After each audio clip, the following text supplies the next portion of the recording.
Salam ýene hormatly adamlar. Garaşdyr baky betarap ýurdumyzdaky täzelikler kimim habarlar bilen tanıştyrýan Watan habarlar gepleşigimize başlaýar.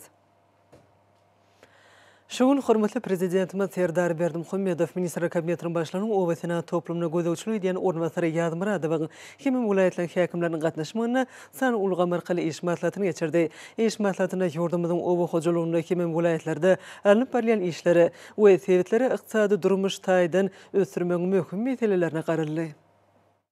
Hormatly prezidentimiz san ulga markaly geçirilýän iş maslahatynyň gün tertibine geçip, ilki bilen Akyl vilayatynyň häkimi Gurbanowa söz berdi. Häkim häzirki döwürde vilayatda alınıp barýan işleriň ýagdaýy, gallar onuň depkinlerini ýokalandyrmak, kombaynlaryň we ýük awtoglarynyň dowul güýjüne işledilmegini gazanmak ugruna ýerine getirilýän toplumlaryň işleri barada hatabat berdi. Şol bulatyn özüne gowçularyň hatarary bejerigi we mineral dökünlerini imitlendirmek işleri baradaky maglumatlar beýan edildi. Şununla bağlılıkta vilayette yer alma we göýük bakça ekinlerini ösürüp yetiştirmek hemde bir önümleriň bolşugyny üpsin etmek ugruna amala aşylýan toplumlaryň işleri baradaky hatabat berildi. Şeýlegem häkim vilayetde o milli maksatnamasyna kefiýetlenen wezipeleri ýerine getirmek, medeni durmuş we önümçük maksatly binalaryň hemde beýleki inženerçilik ulgamyna degişli deskalaryň guruluşlarynyň depkinlerini güýçlendirmek we olary belirlenen möhletinde tamamlamak ugruna amala aşylýan işler baradaky hatabat berdi. Hormatly prezidentime de hatabat dinläp, gallaçy daýhanlaryň durmuşyna möhüm mewsum bolan gallar ogyny guramaçykly geçirmegiň we ony ýokary hillik hemde gysga wagtda tamamlamagyň häzirki döwrüň möhüm talabydygyna öňe çekip, tapşyrylan hazır üçin hadaplaşyklaryň öýe wagtyny we büýükdünsiz geçirilmegi bilen baglanşykly meseleleri üns merkezinde saklamagy taşyrdy. Döwlet başlarymyz vilayatyň yer alma, göýük we bakça ekinleri ösürilip yetiştirilýän meýdanlaryna agroteknik çäreleriň öýe wagtyny we ýokary hillik geçirilmeginiň geljekki bol hatyryň kepilidigini beledi. Hemde bu urda alınıp barýan işleri talaba laýyk ýola goýmak babatda häkime bir näçe anyk görkezmeler berdi.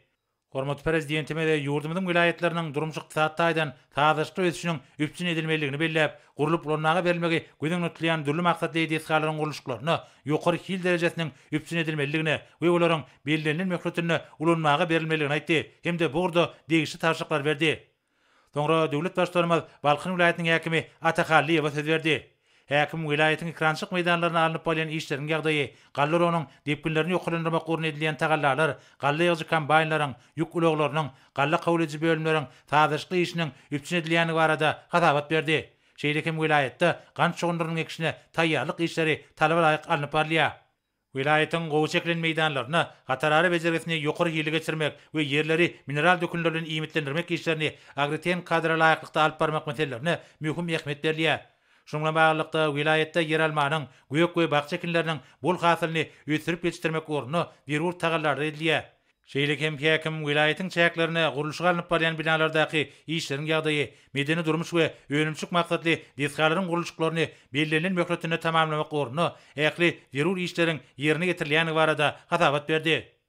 Hormatly prezidentime de hatabat dinläp, gallar ogyny ulanýan kombaynlaryň, ýük ulaglaryň dowul güýjüne işledilmeginiň möhüm talap bolup durýanyny bellemek bilen galla kabul ediş bölümleriniň işiniň talaba laýyk ýola goýulmalydygyna, tapşyrylan hasyl üçin daýhanlar bilen hataplaşyklaryň öýe wagtyna geçirilmelidigine üns çekdi. Döwlet başlarymyz vilayatyň ekrançyk meýdanlaryna, aýratynda gowçy eklen ýerlerde alınıp barýan ýygyk işleriniň agreten kadrlary we daýhançylygyň ötün tejribesine laýyk gelmelidigini aýtdy we bu babatda häkime degişli taşyklar berdi. Şununla bağlılıkta vilayette gant şogunlarynyň ekişine guramaçyklyk erişmek üçin zerur bolan taýýarlyk işleri ýokary derejede alınıp barylmalylar. Şu günler ýazlyk yer alma we göýük bakça ekinlerini ösürüp yetiştirmek hemde bir önümler bilen içerki wagtlarymyzda dowul üpsin etmek ugruna alınıp barýan işler möhüm talap bolup durýar. Şununla bağlılıkta bekinlerden bol hatyr almak ugruna ähli zerur tagallar edilmeliler. Döwlet başlarymyz vilayatyň çäklerini guruluşga alınıp barýan medeni durmuş we önümçük maksatly deskalarda dowam edýän guruluşyk işlerini bir gözegçilikde saklamagyň möhümdigini aýdyp, olaryň belirlenen möhletine we ýokary hil derejesine taşyrylmagyny üpsin etmek babatda degişli görkezmeler berdi. Soňra hormatly prezidentimiz Daşoğuz vilayatynyň häkimi Nazar Muradow söz berdi. Häkim şu günler vilayatda alınıp barýan işleriň ýagdaýy, gallar ogyny guramaçykly geçirmek, urakda ulanýan ähli obagçylyk teňkalarynyň büýükdünsiz we taýyşly işini ýola goýmak ugruna ýaýbanlandyrylan toplumlaryň işleri barada hatabat berdi. Ýazyrky döwürde vilayatyň gowçy meýdanlaryna degişli ýygyk işleri baty depkinlerde alınıp barýar. Şunu topragy mineral dökünlerini imitlendirmek, gowçylaryň hatarary bejergisini talaba laýyk geçirmek işleri utgoşykly alınıp barýar. Şol buratın özünde vilayetde şale kişinin depkinlerini ýoklandyrmak uğruna zerur işler geçirilýär. Şeýlegem gatabatyň çäklerini vilayetde yer alma we göýük bakçakinlerini ösürip geçirmek hemde bir önümler bilen ilatymy öpçün etmek boýunça alınıp bolýan işler barada giňişleýin maglumatlar berildi. Şu ýyl sebitde gurulup bulanmaga berilmek meýilleşdirilen desgalarda guruluşyk işleriniň depkinlerini güýçlendirmek uğruna mühim işler ýerine getirilýär. Hormat prezidentime de hatap etdiňler, vilayetin obagjylyk pudugyny alınıp bolýan işleriň depkinlerini güýçlendirmek, aýratynda gallorogyny gysga möhletde we ýokary hili tamamlamak, şol buratyň özünde tapşyrylan hasyl üçin hataplaşyklary öz wagtyna geçirmek meseleläriniň wajypdygyny öňçekdi. Döwlet başlarymyzy gowy çekilen meýdanlarda şu gyzgalaňly döwürde alınıp bolýan iýdek işleriniň talaba laýyk ýola goýulmagynyň, onda obagjylyk tehnikalarnyň we gurallarynyň doly güýjüne işletilmeginiň geljekki bol hasylyň kepilidigini belledi. Şol wagtyň özünde şalik kişini guramaçyklyk we ýokary ýerle geçirmek meselelerine mühim ähmiýet berilmelidir. Hormat prezidentimiz tutuş ýurdumyzda bolşýaly vilayetde önüm bolşuny gadanmak meselesine uly ähmiýet berilmeligini, yer almanyň we göýük bakçakinleriniň bol hasylyny ösürip geçirmek, şunda içerki bazarlarda dürli görnüşli göýük we bakça önümleriniň bolşugyny üpsün etmek meseleleriniň döwrüň mühim wezipesini belledi. Döwlet başlarymyz medeni durmuş we öňümçük maksatly desgalaryň guruluşyk işlerine ýokary hil derejesiniň üpsün edilmeginiň we olaryň belirlenen möhletlerde ulanmagy tapşyrylmagynyň mühim talap bolup durýanyny aýtdy we bu babatda häkimi birnäçe tapşyryklar berdi. Tanrı Omar Kaleýe geçirilýän iş maslahatynyň barşynda soňra hormat prezidentimiz Liwap vilayatynyň häkimi Aman Geliýew söz berdi. Häkim häzirki döwürde vilayetde alınıp bolýan mögümlerin obagjylyk işleriniň ýagdaýy, gallorogynyň depkinlerini güýçlendirmek, urukda işledilýän obagjylyk tehnikalarnyň önürjüni artdyrmak, şol buratyň özünde gowçylary agrotehnik taraplara laýyk derejede iýdek etmek işleriniň barşy barada hatabat berdi. Şeýlekem vilayetin ekrançyk meýdanlaryna yer almanyň göýük we bakçakinleriniň bol hasylyny ýetiştirmek hasyly öz wagtyna we ýetkisi ýygnap almak hemde bazarlarda önüm bolşugyny üpsün etmäge munasyp goşunt goşmak uğruna amala aşyrylýan toplumlaryň işleri barada hatabat berildi. Vilayetde şalik kişi ýokary guramaçyk derejesinde dowam edýär. Häkim şu ýyl vilayetde ulanmaga berilmek meýilleşdirilen medeni durmuş we öňümçük maksatly desgalarda alınıp bolýan guruluşyk işler barada aýdyp, döwlet başlarymyň tapşyrygyna laýyklykda guruluşyklaryň ýokary hil derejesini üpsün etmek we olary belirlenen möhletlerde ulanmaga tapşyrmak uğruna zerur işleriň geçirilýänini belledi. Hormat prezidentime de hatap etdiňler, gallorogyny guramaçyklyk geçirmek boýunça işleri aýratyn gözegçilikde taklamagyň zerurdygyny aýdyp, urukda işledilýän kombaynlaryň we buğday daşamakda ulanýan awtoloklaryň büýükdençli işini üpsün etmek, olary iş üstüne teň hyzmaty ýola goýmak meseleläriniň wajypdygyny belledi. Şunda tapşyrylan hasyl üçin hataplaşyklar öz wagtyna we büýükdençlik geçirilmelidir. Döwlet başlarymyz gowçyly edilýän iýdek işleriniň şol sanyna hatarary bejergisiniň mineral dökünlerden iýmitlendirmek işleriniň agrotehnik kadra laýyk derejede ýola goýulmalygyny aýtdy. Şol wagtyň özünde vilayetde şale kişi guramaçyklyk we talaba laýyk geçirilmelidir. Ýurdumyzda yer almanyň göýük we bakçakinleriniň bol hasylyny ösürip geçirmek, daýhanlaryň ählakly ähmiýeti bilen ýetişdirilen hasyly öz wagtyna ýygnamak, bazarlarda önüm bolşugyny üpsün etmek meseleleri häzirki döwrüň mühim talap bolup durýar. Şunda yerleriň hasyllygyny artdyrmak, tuw serişlerini tygşytly peýdalanmak meselelerine häzirki zaman almanyň gadananlaryna laýyklykda çemeleşilmelidir. Hormat prezidentimiz şu ýyl vilayetde gurulup bulanmaga berilmek meýilleşdirilen medeni durmuş we öňümçük maksatly desgalaryň öz wagtyna gurulup gutarylmalydygyny, guruluşyk işlerine ýokary hil derejesiniň üpsün edilmeligini belledi. Bu babatda häkimi birnäçe anyk tapşyryklar berdi. Soňra döwlet başlarymyz Mar vilayatynyň häkimi Anne Berdiýew söz berdi. Häkim vilayetde alınıp bolýan işler aýratynda gallorogyny guramaçylyk geçirmek we bu mögümde işledilýän tehnikalarň ýokary önürjüni üpsün etmek uğruna edilýän ýakly taraplaryň tagallar barada hatabat berdi. Ýazyrky döwürde vilayetin ekrançyk meýdanlaryna degişi iýdek işleri alınıp bolýar. Şunda gowçanyň hatarary bejergisine mineral dökünlerden iýmitlendirilmegine mühim ähmiýet berilýär. İýdek işlerine ulanýan obagjylyk tehnikalarnyň dol güýjüne işledilmegi, olaryň taýyşlyk hereketiniň üpsün edilmegi üçin zerur bolan guramaçylyk işleri ýerine getirilýär. Häkim vilayetde gant çugunlarynyň ekisine görülýän taýýarlyk işler barada aýdyp, yer almanyň göýük we bakçakinleriniň bol hasylyny ösürip ýetişdirmek uğruna edilýän tagallar barada hem hatabat berdi. Şunda içerki bazarlarda önüm bolşugynyň berkitilmegine mühim ähmiýet berilýär.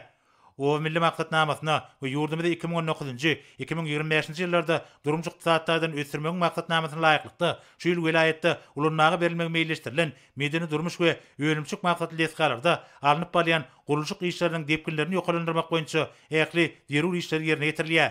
Döwlet başlarymada hatabat dinläp, vilayetde gallarogny guramaçykly geçirmek, mewsimde bolýan dürli görnüşli obozok tenkalarynyň doly güjüne işledilmegine gadanmak meselelerining wajypdygyny aýtdy. Şonuň bilen baglanykda galla kabul ediş bölümleriniň işi talap laýyk ýola goýulmalylar we tapşyrylan hazyr üçin hataplaşyklar öz wagtyny geçirilmeliler. Döwlet başlarymaz gowçuly edilýän ýygyk işleriniň agretem kadra laýyk gelmeginiň zerurdygyny belläp, olaryň ýokary hili we belirlenen möhletlerde geçilmelidigine öňçekdi. Hormat prezidentime de vilayetde yer almanyň güýük bagça kinleriniň bul hatyryny öýtürip ýetişdirmegiň içerki wagtlarda öňüm bolşugyny üpsün etmek oruna edilýän işleriň netijeli hädeti eý bolmagynyň wajypdygyny bellidi. Hormat prezidentime de şol buratyň özünde vilayetde gurulşy alınıp barýan dürli maksatly desgalardaky işleriň depkinlerini güýçlendirmek, olaryň belirlenen möhletlerde ulanmagy tapşyrylmagyny üpsün etmek meselelerini zerur ähmiýet bermegi taşyrdy. Soňra hormat prezidentime de ministrler kabinetiniň başlygynyň ornatary Ýazym Radowa söz berdi. Vice-premier häzirki döwürde ýurdumyzyň ekrançyk meýdanlaryna alınıp barýan işleriň ýagdaýy, ýetişdirilen bugdoý hatyryny ýetkizip ýygna bilmek boýunça ýaýlandyrylan giň göçerli işler, şol bir wagtda gowy çekilen meýdanlarda alınıp barýan ýygyk işleri we ýazlyk yer almadan güýük bagça kinlerden ýokary hadyr almak uruna amala aşyrylýan hemme taraplaryň tagallar barada hadabat berdi. Ýurdumyzyň vilayetlerine mewsimlerin obagjyk işler bilen bir hatarda ekrançyk yerleriniň suw üçin gowlandyrmak, suwy netijeli peýdalanmak we suw ýetkilerini azaltmak maksady bilen toplumlaryň işler amala aşyrylýar. Hormat prezidentime de hatabat dinläp, obagjygynda möhüm mewzum azaplanýan gallarognyň guramaçykly geçirmegi, ýetişdirilen hatyryň talaba laýyk saklanmagy we gaýtadan işlenmegi, şol buratyň özünde tapşyrylan hatyr üçin hataplaşyklaryň öýe wagtyna geçirilmegi möhüm talap bolup durýar diýip bu wagtda degişik görkezmeler berdi. Goçanyň we beýleki kinleriň bol hatyryny kemale getirmek maksady bilen alınıp barýan ýygyk işleriniň depkinleri güýçlendirmeliler. Olar agretem kadra laýyklykda geçirilmeliler. Şonuň bilen birlikde şaly kişiniň talaby laýyk alınıp barmagy, şoňunlar ekşine görülýän taýýarlyk işleri ýygyderli gödäwçilikde saklanmalylar diýip döwlet başlygy bellidi. Hormat prezidentime de vilayetlerde öýtürilip ýetişdirilýän yer almadan güýük bagça kinlerinden bol hatyr almak uruna zerur işleriň ýerine getirilmeligini aýtdy. Döwlet başlarymyz suw terişlerini netijeli peýdalanmak, onuň ulanşyny, häzirki zamanyň ösen tejribesini we sanyl gomy ulanmak bilen baglanşyk meseleleri ilmi sahasy seljerip, degişli teklipleri taýýarlamak tapşyrdy. Hormat prezidentime sanyl gomy arkaly geçirilen iş maslahatyny jemläp, oňa gatnaşanlara berk jan saglyk, maşgala abadançylygyny we halkymyzyň bagtyar durmuşynyň, watanymyzyň rewaşynyň bähbidine alyp barýan işlerini üstünlikleri arzu etdi. Ene bolsa hormatly prezidentimizin adyna gelen gutluklary bilen tanışýarys. Ilkinji tanıştyrjak gutlugymyzda şeýle diýilýär. Onuň Al-Hidraty Türkmenistanyň prezidenti Jenap Serdar Berdimuhammedow, hormatly Serdar Gurbanoğluýewiç, şu ýyl biz şanly senäni Azerbaýjan Respublikasy bilen Türkmenistanyň arasyna diplomatik gatnaşyklaryň ýoly goýulmagynyň 30 ýyllygyny belläýär. Size bu şanly waka münasibetli tüýsürekden utlaýan, size hemem Türkmenistanyň doganlyk halkyna iň gowy arzuwlaryny beýan edýän. Azerbaýjan bilen Türkmenistanyň arasyndaky gatnaşyklar taryhy dowamyna doganlyk ýagdaýynda ýaşan halklarymyzyň erkisliginden gelip çykýar. Geçen döwürde umumy taryhymyzda dost doganlygy hemem özara hormaty esaslanýan gatnaşyklarymyz okulyny ösmek bilen hil taýdan täze derejäge çykdy. Hemem häzirki wagtda strategik hyzmatdaşlyk häsiýetine eýedir. Munyň özü aýratyn kanatlanma duýgusyny döredýär. Özara saparlar, ýegderli gatnaşyklar, durly ulgamlarda gol çekilen resminameler, amalaşylan bilelikdäki taslamalar hyzmatdaşlygymyzyň giňeldilmegine möhüm orna geledi. Biziň syýasy gatnaşyklarymyzyň ýokary derejesi ykdysady, ulug logistika, energetika, insanperwer we beýleki ulgamlarda netijeli hyzmatdaşlygymyzy bilen utgaşýar. Biziň gatnaşyklarymyz şeýlede halkara guramalarynyň çäklerini üstünlikle dowam etdirilýär. Azerbaýjan bilen Türkmenistanyň arasyna ähli ulgamlarda, hususan ulug toplumyna hyzmatdaşlyk ösdürmek üçin amatly şertleri bar diýip hasap edýän. Şol mümkinçiliklerden netijeli peýdalanyp bilelikdäki tagallar netijesinde däp bolan dostlyk gatnaşyklarynyň puwtalandyrylmagyny, hemem hyzmatdaşlygymyzyň mundan beýlegim ösdürilmegini gazanjakdygymyza inanýan. Size ýene bir gezek tüýsürekden utlap berkjan saglyk jogapkärli işiňizde üstünlikler Türkmenistanyň doganlyk halkyna bolsa hemişe awadançylyk we rewaçlyk arzu edýän. Hormatlamak bilen Ilham Aliýew, Azerbaýjan Respublikasynyň prezidenti. Boğutlu'da şeyle sözleri var. Onun Al-Kedreti Türkmenistan'ın prezidenti Cenab Serdar Berdimuhamedova sede Finlandiya Respublikası bilen Türkmenistan'ın arasında diplomatik katnaşılan yolu koyulmanın 30 yıllığı münasebetli tüysürükten utluğlarımı hemem sizin yurdunuza ve halkınıza avadançılık ve ösüş varidaki en qow arzularımı beyan etmek isteyen sizin Al-Kedretiniz tüysürükten hurmat koyganın umaridaki inanırmalarımı kabul edin. Sauli Niinistö, Finlandiya Respublikası'nın prezidenti.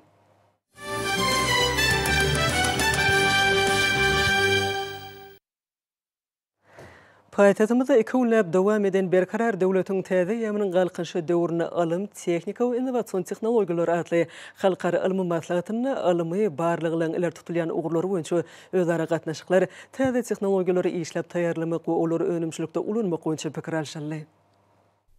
Irden halkara maslahaty öz işine bir neçe ugurlar boýunça dowam etdi.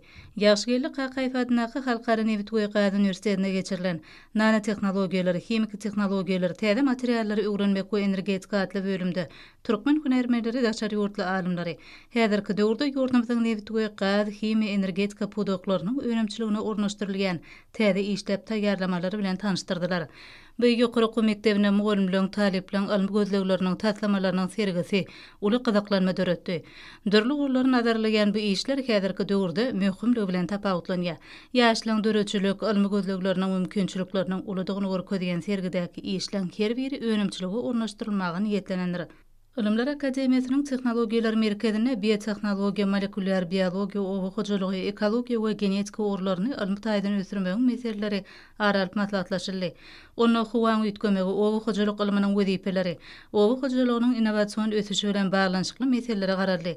Şeýle hem halkara ilmi teňki hyzmatdaşlygyň geljek ugurlary, ýokary tehnologiýalary önemçiligi döretmekde, durmuş ulgamynda sany tehnologiýalary ulanmakda, umumy akademik binýat döretmekde we sebit meçlerinde has giň derejede almateň wezipeler çözmek üçin hyzmatlar ulgamyny emele getirmekde toplanan tejribeler barada aýdyrly.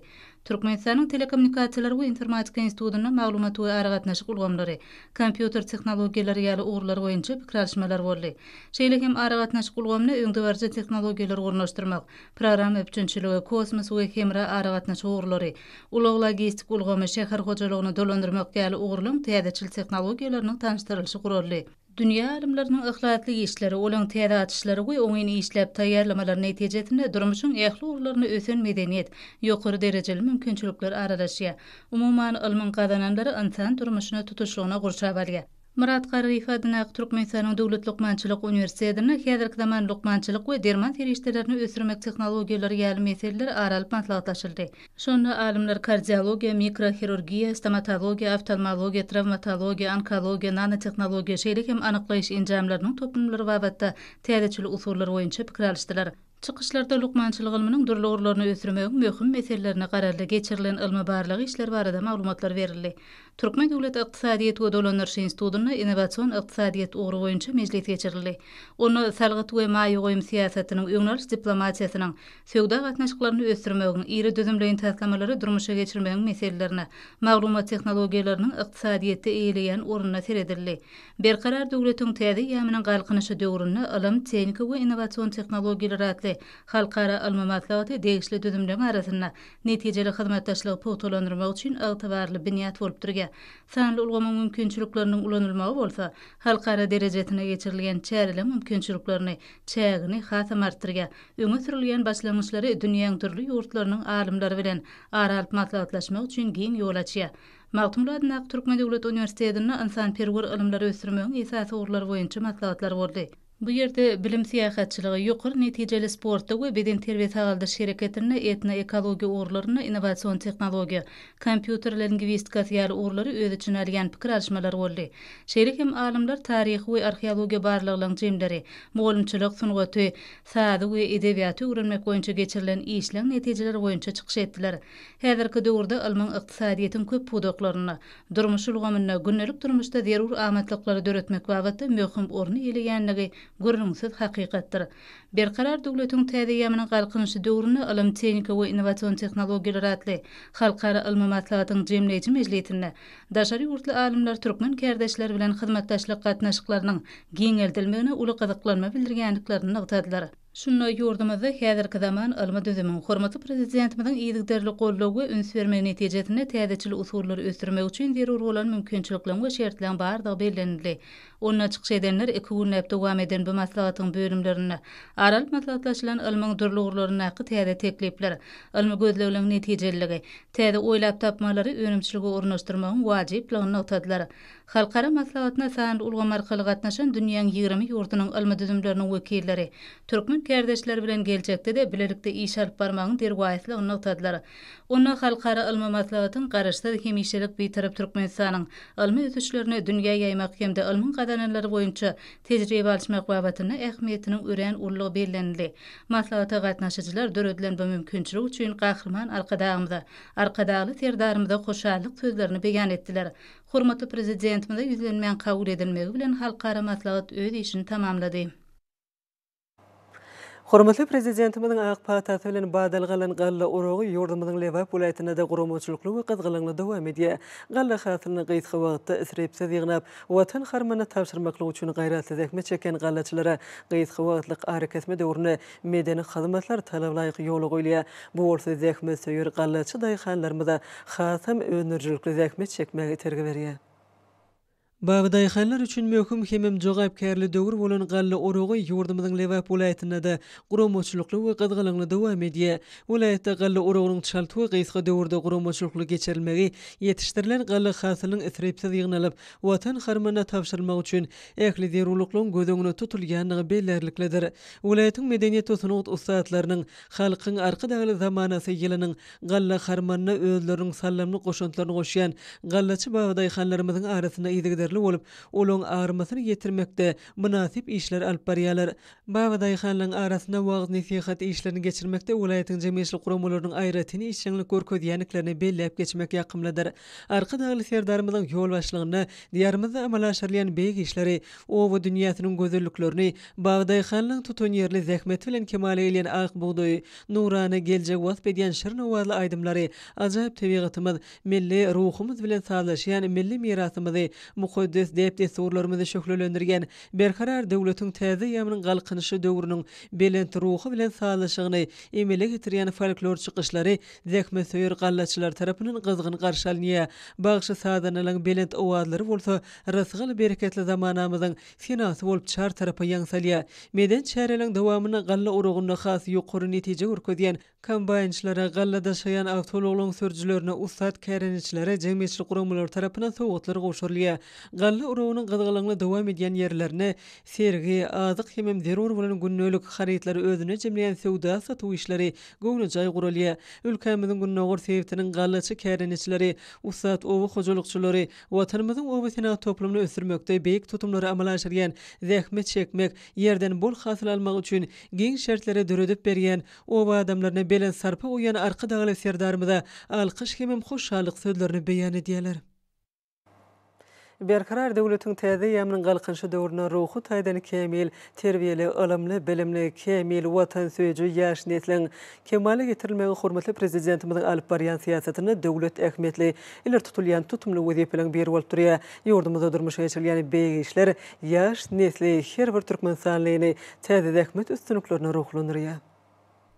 Jemgyýetçilik guramalarynyň merkezi binasyna halkyň arkadagy zamanasy täze syýasy ugry we ýaşlar atly maslahat geçirildi. Bu maslahatda Türkmenistanyň Milli Geňişiniň halk maslahatynyň agzalary, Milli Geňişiniň mejlisiň deputatlary, jemgyýetçilik guramalarynyň wekilleri we işçiň agzalary, şeýle-de ylym, bilim, saglyk, sport pudoklarynyň wekilleri işçiň gatnaşdylar. Maslahatyň gün tertibiniň esasy meselesi berkarar döwletiň täze ýamynyň galkynşy döwründe hormatly prezidentimiziň başdanlygyna alınıp barýan ýaşlar baradaky döwlet siýasaty, ýaşlarymyzy ruh, ahlak, medeni aň bilim taýdan ýokary düşünjeli, sagdyn nesiller edip terbiýelep ýetişdirmekde döwlet tarapyndan durmuşa geçirilýän işlere bagyşlandy.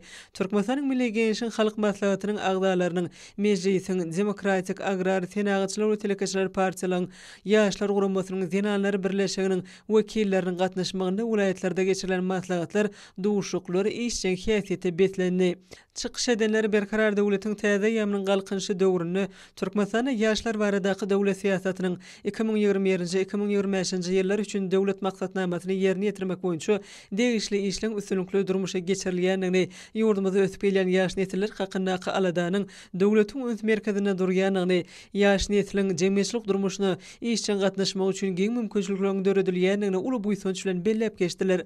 Maslahatlarda çykyş edenler diýarymyzda durmuşa geçirilen ýaşlar siýasatynyň ýaş türkmen sanynyň sagdyn ötmegi, şahsiýet hökmüne kemale gelmek üçin has amatly şertleri döretmäge, jemgyýetiň we dowlatyň bähidine, olaň aň paýhas dörejlik hem ruhy kuwatyny dowly derejede amal aşyrmak üçin mümkinçilikleri giňetmäge gönükdirilendigini aýratyn bellep geçdiler. Maslahatlarda gahrman arkadagly serdarymyzyň janlarynyň sag işleriniň rowatçy bolmagy arzu edildi. UNESCO-nyň işleri barada Türkmenistanyň milli toporunyň meýilnamasyna laýyklykda Beýik Türkmen şahyry Magtymly Pragynyň 300 ýyllyk dawratyna bagyşlap Balkan welaýatynyň Magtymly etragyna geçirilen maslahat şagyriyet äleminiň öçmejek nury diýilip adlandyryldy. UNESCO-nyň işleri barada Türkmenistanyň milli toporunyň sekretariýatynyň Genallar Birleşiginiň Magtymly adynaky ýaşlar ugulamasynyň merkezi geňeşleriniň Alymlar Akademiýasynyň Magtymly adynaky Dil, Edebiýat we Milli Golýazmalar Institutynyň Medeniýet ministriniň Balkan welaýaty häkiminiň bilelikde geçiren maslahatyna çykyşlary uly orun berildi. Maslahatyň çäklerine dörli çäreleň gurulmagy gyzykly tarapdan häsiýetlendi. Paýtatymyzdaky merkezleşdirilen kitapxanalar ulgamynyň atasalyh adynaky kitapxana şahymçasynyň gurulmagyny türkmen standartlary baş dowlat gullugynyň Gökderedäki şaýlardan jaş we sagyldyş merkezine medeniýet we sunugat işgärleriniň hem Magtymly Pragynyň şagyriyet güni münasibetli geçirilen dörejilik duşugy milli medeniýetim köňlümiň täji arzulan zamanan gelli Pragy diýilip adlandyryldy. Mektep okuwçylarynyň diýinjaş mögsümine bilim, sport we ýaşlar siýasaty ministrlikleriniň jemgyýetçilik olaň bilelikde guramoklaryny diýinjaş merkezlerine dörli çärelere giňerim berilýär. Olaň her biri ýokary işçiligi bilen tapawutlanýar. Çäreler körpenesliň wekilleriniň wagtlaryny şadýanlykda geçirmeklerine ýardam edýär. Eýdigderli häsiýete betlenýän çäreler bilimli bolmak, mirasy hormat goýmak, sagdyn berk bedenli bolmak, watan söýüjülük ýaly ýöreligleri özüne jemleýär. Häzirki günlerde türkmen türgünleri halkara ýarşlaryna üstünlikli çykyş edýärler. Gadanylýan ýeňişliň her biri türkmen sportunyň agryny belende göterýär. Agry atletika boýunça ýetkinjeklerin arasynda Meksikada dowam edýän dünýä çempionatyny 55 gram agramda çykyş eden paýtagtymyzdaky Olimp Orta Sport Mekdebiniň 9-njy sınıf okuwçysy Perhat Bagtiýarow itekläp götermekde 125 gram galdyryp, ikinji orny eýläp gümüş medal nasip boldy. Ýaş türgünimiz umumlukda 4-nji orny eýledi. Häzirki günlerde ýurdumyň sport we ýaşlar siýasaty ministrliginiň meýilnamasyna laýyklykda degişli kadrlaryň berja edilmegi bilen geçirilýän ýarşlar üstünlikleri betlenýär. Aşgabat şäheriniň sport we ýaşlar siýasaty baş müdürliginiň guramagyna golf boýunça geçirilen ýarş türgünleriň tejribesiniň artýanyny görkezdi. Paýtagtymyzyň çempionaty 9 tapgyrdan ibarat boldy. Her bir türgüniň ukybyny öwrenmeklige mümkinçilik berýän sport bäsleşikleri geljek üstünlikleriň ödenleri. Yarışlar türgüleriň maksady okulludygyny äşgär edýär. Ustatlygyň anam ihlas bilen utgoşmagy ýokary netijäniň ödendir. Bilen sepkitler eýlemek ýygyderli geçirilýän yarışlarda esasy wezipeleriň birini urýar.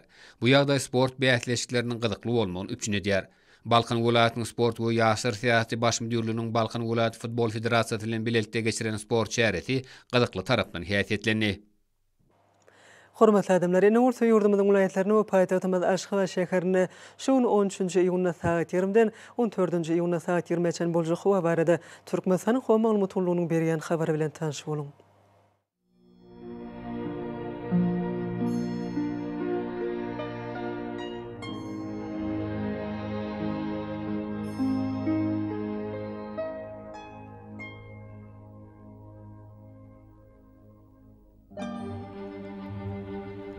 Balkan welaýatyny ýetkärip durýan bulutly howawul Demrad Kunatardan telesekundy 9-14 metr etýän şemal öser.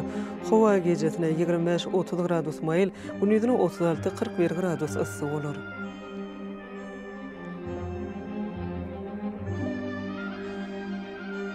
Ahal welaýatyny ýetkärip durýan bulutly howawul gündüzine telesekundy 9-14 metr etýän şemal öser.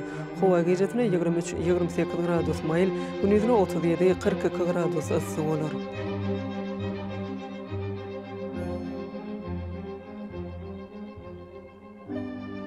Mara welaýatyny ýetkärip durýan bulutly howawul gündüzine telesekundy 8-13 metr etýän şemal öser. Howa gejesine 24-29 gradus maýyl, gündüzine 37-42 gradus yssyk bolar.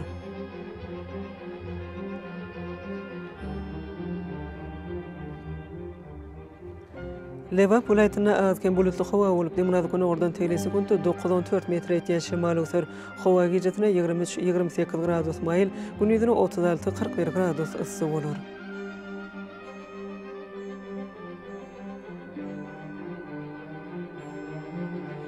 Daş vilayetine ütkep duran bulutlu hava bolup günü oradan tele sekundy 8-13 metr etýän şemal öser hawa gecesine 21-26 gradus mail, gündüzüne 35-40 gradus ıssy bolar.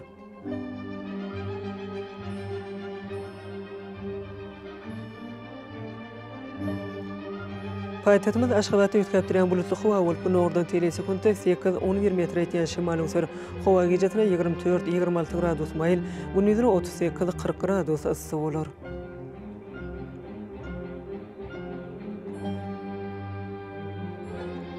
Ýurdumyzda boýunça iýun aýynyň 14-nä magnit hadisasynyň gowşak täsirli bolmagyna garaşylýar.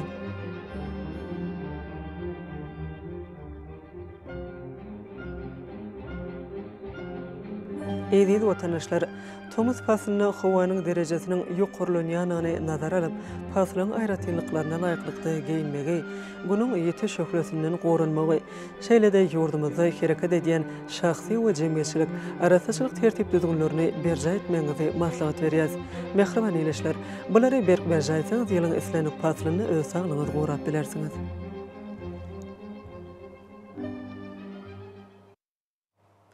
Mehriban adamlar, şuňlany watan habarlar gepleşigimiz jemleýäs. Berkarar döwletiň täze ýamynyň galkynşy döwrüne aty watanymyz Türkmenistan ähli wagtlarda ösüşler beslenýär. Ähli ösüşleriň özeninde bolsa halkyň behwidi bar. Çünki biziň ýurdumyzda döwlet adam üçindir. Hoş wagtyňyz.